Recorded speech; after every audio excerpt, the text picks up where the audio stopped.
Ow!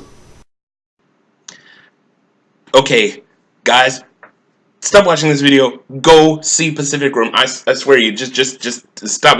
Just stop watching. Go see Pacific Rim. Go see this movie. You really gotta go see it. Get off your tuchus. Go to the movie theater. Go check this out and watch it in 3D. By the way, best way to see it. Best use of 3D I've seen since Avatar. What are you still watching this video for? Go and see the movie. Okay. I know y'all want to hear my opinion of it. Either that or you're just watching this movie to watch my handsome face. Either way, thanks a lot. But anyway, greetings YouTube. This is DecKrash, better known as Brandon. And so today, we're going to go ahead and talk about Pacific Rim. I just got back from checking it out. And I wanted to tell you a little bit about it, which is probably going to turn into a lot about it because I freaking love this movie. Okay, ever since I saw the first trailer, okay, I was hooked. I was like, wow, what is this? I mean, you had giant robots fighting big monsters, giant robots fighting giant monsters. And then to top it all off, we hear the computer's voice, which is freaking GLaDOS from the Portal games. For those of you who don't know what GLaDOS is, Ella McLean is the lady. She modulates her voice to sound like a computer. It is not a computerized voice. It's a human voice. She can actually talk like that, which is really cool. But that's just a little aside. I really loved this movie, people. Seriously, it fills me with such glee just to talk about it. I even said the word glee. I have never used that word before in a sentence. Okay, So, but for those of you who have been hiding under a rock, Pacific Rim is it takes place in like the not too distant future. What's happened is this fissure in the Pacific Ocean has opened up, and it's actually a dimensional rift, and these beings from another dimension are sending these gigantic monster creatures up from that rift and into our world to basically destroy us, I guess. These giant monsters make landfall and just wreak havoc on the local cities. And so to combat this, because the regular militaries of the world are overtaxed and handling, because these giant monsters are almost as big as the tallest skyscrapers. If you've ever seen Cloverfield, that's what the smallest of them look like. I mean, well, not look like, but I mean, excuse me, size-wise.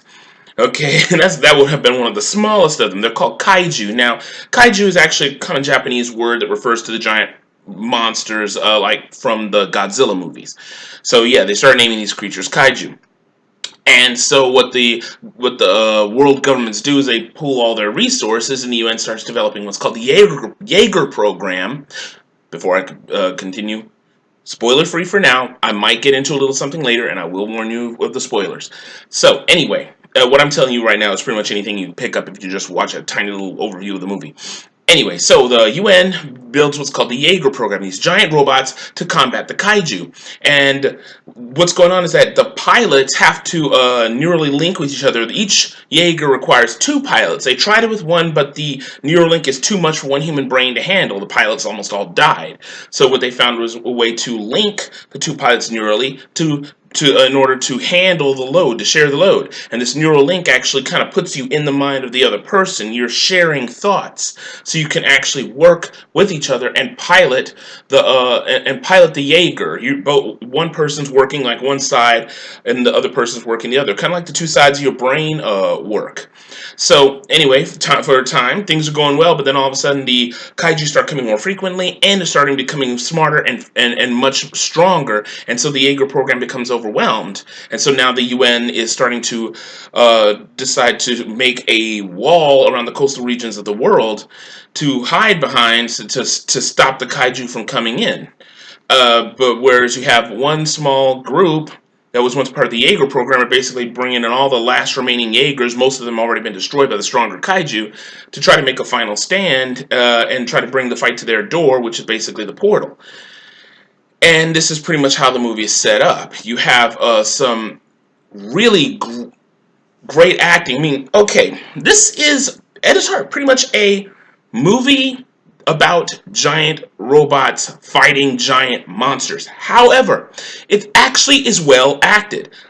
This movie really harkens to the it really gets that Independence Day vibe going. It's really exciting, post-pounding, action-packed, and has a sort of formula with your typical disaster movie, your scientists and your soldiers and whatnot, but is much better acted. I mean, we have what were their names? I'm always terrible with names. I have Wikipedia popped up for my viewing pleasure.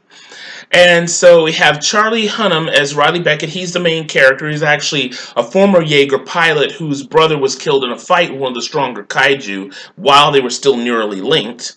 And then he's brought in as part of this last-ditch attempt. Idris Elba, for those of you who do not know who Idris Elba is, he is starting to become fairly well known. He's an incredibly good actor and seems to make any kind of role he gets into something really memorable. He plays Stacker Pentecost, who's pretty much one of the last remaining commanders of the Jaeger program, and is pretty much leading this last-ditch attempt against the kaiju. And Rinko Kikuchi is playing Mako Mori, who is a new addition to the Jaeger program, who has suffered a personal tragedy and is paired up with Riley Beckett's character. And you have some other folks like Bern Gorman as Dr. Herman Gottlieb, and Charlie Day as Dr. Newton Geisler. Those are pretty much the mad scientists of the group, and they discover something really interesting about the kaiju. I'm not going to spoil that. Ron Perlman, love me some Ron Perlman. That guy brings life to just about any role he gets, and he plays it to the hilt. And that guy is just one of the coolest actors. I mean, for those of you who don't know who Ron Perlman is, he's played in Hellboy. He played in Alien Resurrection. I know a lot of people didn't like that movie, but hey, his role in Alien Resurrection is actually pretty cool. He was actually the jerk character and managed to actually survive. But of course, in the case of those horror movies, they always do. And for those of you who are particularly who can date themselves back a little ways, he played Vincent in the old TV series Beauty and the Beast, opposite of Linda Hamilton. It was very, very, very girly romantic story. I'm not saying that makes it a bad thing. I'm just saying it's a very girly romantic story. About a woman who falls in love with this guy who's like some sort of a mutant creature, looks like a cat. But Ron Perlman played Vincent, who was the other main character. But Ron Perlman, excellent actor, always has him. He plays a guy named Hannibal Chow, who's basically a war profiteer. Basically, after the kaiju are killed, they have to clean up the bodies, and he's getting all kinds of things off of the kaiju and selling them on the black market. So, and he plays a particularly interesting role in this movie. But at its heart, as I said, giant robots fighting giant monsters, and with of course, the survival of the human race at stake and all that. It is really a good homage to the old kaiju Japanese movies like Godzilla, of course, and everything else that Ultraman and Power Rangers, even everything that you can think of, kind of all rolled into one. All done by Guillermo del Toro, who is known for Pan's Labyrinth. If you have not seen Pan's Labyrinth, you really need to see that movie. It's an excellent fairy tale-like movie, but very more of a dark fairy tale. And also Hellboy 2. He has a marvelous imagination when it comes to creature design, which he has passed along with the kaiju. The kaiju look amazing. I've never seen such cool looking creatures. Some of them have sort of like almost sea creature looks to them. Others have more of have a very amphibious look. Some reptilian. They're all very alien with all kinds of different abilities. I mean, you had one that had the ability to fire acid, another that had the ability to release electromagnetic pulse, and so on and so forth. Watch the movie. I'm not going to explain the whole thing to you. Surprisingly well acted. Each character gave his or her all. It was real good chemistry between the two leads. Idris Elba did a great job. The two scientists, one having almost no interpersonal skills, the other being neurotic to a fault, and just seeing them always go at each other's throats, but in the end, working together towards a common good. And even Ron Perlman's characters, roguish, gangster-like manner. Oh, it was a delight to see. And a lot of people are not going to be able to help but compare it to Independence Day, but really, in all honesty, yeah, this movie is a lot. I have to agree with MovieBob. I saw his movie review, and if you have not seen his movie review of it, I highly recommend you do. Um, and I will admit, he's right. This movie has a lot of it shares a lot of similarities to Independence Day, but is much better made. There aren't as many stupid moments. Oh, there are a few. I was able to spot a few out, but not terribly. Oh Lord, you're going in to see the robot monster fights. This movie delivers in spades. It's amazing. You're seeing them like ripping off pieces of buildings, firing the there was a TV show I used to watch when I was a kid. It was an Americanization of a Japanese anime called Mazinger Z. We called it Tranzor Z. And I'm just remembering that rocket punch. And they have a rocket punch. You have missiles coming out of the chest. This is like knockdown, drag out. Big fights in like in raging thunderstorms most of the time. You see these fights going on and then wrecking entire cities with these monsters with these amazing attacks, and you even have a whole lot of surprises even having to do with the monsters even after they're killed. It's the fight scenes in themselves are a sight to behold, and the musical score plays out perfectly with it. I am so getting the soundtrack to this movie once I can afford it. Money's been very tight on my end. But, I mean, seriously, people, why would you not go see this? Ooh, I messed up the mic. Why would you not go see this? This is giant robots fighting monsters, and it's a well-acted giant robot versus fighting monsters with tremendous visual effects and cinematography and acting all around. This has got to be probably one of the best movies I've seen this summer.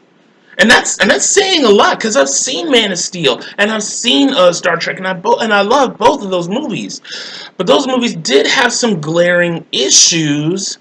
Despite how much I loved them, Pacific Rim, not so much. You see, I'm gonna go ahead and borrow from MovieBob again.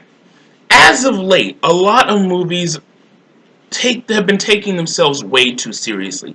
Even the ones that are supposed to be fun summer flicks, they have been taking themselves a little too seriously. Superman could have been a bit more lighthearted, I'm not going to lie. Star Trek, I really wish they would have done something a little bit more original than with Khan. Pacific Rim starts out wanting to just be fun and stays fun. It never takes itself so seriously that it makes everything suddenly take a real dreary and introspective look. They have introspective moments, but they're not dreary. All of them are very interesting, very integral to the plot, very character-based, and well acted.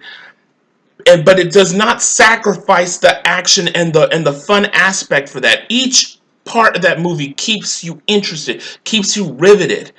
Sadly, while I was watching the movie, I had a big drink and I had to go to the bathroom really, really bad. And I ran out that theater, came right back, probably a record 2 minutes, praying that I did not miss anything important. And I waited and waited and waited until I thought there was a significant lull in the action, and I hurried out of there. I was so upset because I really wanted to see this thing from beginning to end. But I probably only missed all of 2 minutes.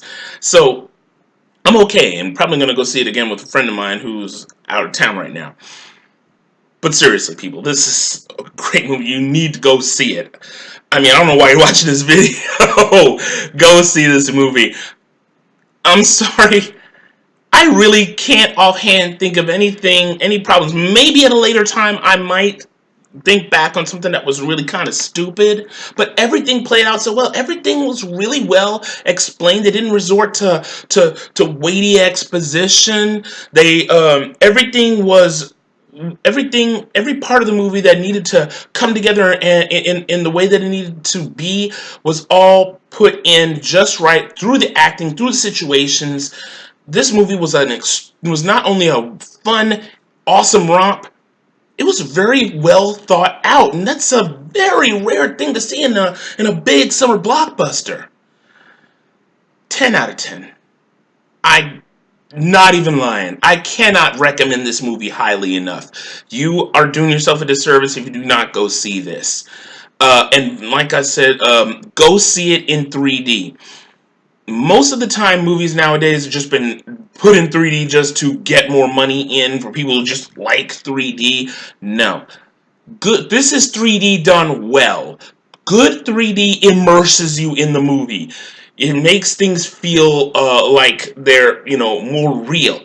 This is what that movie does. It was made for 3D. The action scenes are not so, shaky cam, boom, boom, boom, boom, and won't make you dizzy or anything like that. No, this movie is very well done. I cannot recommend it highly enough. You go see now, okay? No more of this. Okay. So I guess I won't have to go into any kind of spoiler territory. Like I said, what are your thoughts? Have you gone see it? You're gonna go see it? Whatever. Comment down below. Comment, rate, subscribe. As always, keep it civil. And that'll be it for me. Go see this movie, seriously. Okay, so this is DecKrash, better known as Brandon. As always, everyone out there, stay lucky and stay blessed. And go see this movie.